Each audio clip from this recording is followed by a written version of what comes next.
বন্ধুরা, আশা করি সকলেই ভালো আছেন। তো আমিও ভালো আছি। আমি তোমাদের ছোট ভাই ধরে নিতে পারো। তো আমি গ্রামের ছেলে, যদিও আমার মূলত কাজ হচ্ছে চাষবাস আর কিছু হাতের কাজ শেখা হচ্ছে আপাতত। তো আমি এখানে বসি কিছু কথা শেয়ার করছি।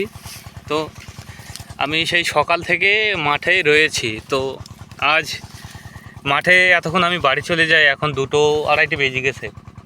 তো যদিও খাওয়া দাওয়া করে এসেছিলাম বাড়ির কাছে ভুঁই, বাড়ি থেকে 10 মিনিট সাইকেলে, 10 মিনিট বলে 8 মিনিট, ওই 10 মিনিট ধরেন, 10 মিনিট আসতে হবে। তো মূলত আজকে আমি এই জন্যই মাঠে রয়েছি একটু লেট করে। তো হুগলি জেলার পৈনানে যে বিশ্ব ইজতেমা হচ্ছে, তথা 2 তারিখ থেকে 5 তারিখ পর্যন্ত সেই বিশ্ব ইজতেমায় অংশগ্রহণ করার চেষ্টা রয়েছে।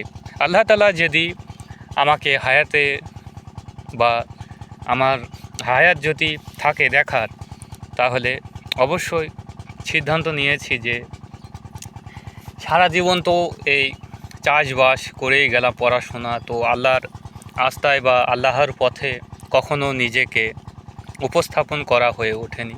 হয়তো জুমার নামাজ কিংবা জুমার নামাজই আর বছরের ঈদে 2বার নামাজই পড়া হয়, তাছাড়া তো নামাজ তো সেভাবে পড়তে পারি না। তো আল্লাহর পথে আমি যেন আল্লাহ তাআলা আমাকে দেখার তৌফিক দান করুক, তথা আমাকে তথা গোটা বিশ্বের মানুষকে হুগলি জেলার পৈনানে আসার তৌফিক দান করুক। তো আমি বন্ধু শাহিদ তথা শাহিদ স্টোরি ইউটিউব চ্যানেল। তো আমার ভিডিওটি ভালো লাগলে লাইক, কমেন্ট, শেয়ার করে দিয়েন। তো দেখা হবে গতকাল হুগলি জেলার পৈনানে। তো আমি আসবো, আপনারাও আসেন। তো যদি আমার ভিডিওটি ভালো লাগে তাহলে শেয়ার করে সকল বন্ধুদের দেখার সুযোগ করে দেবেন। ভিডিওটি আজকের মতো এ পর্যন্তই।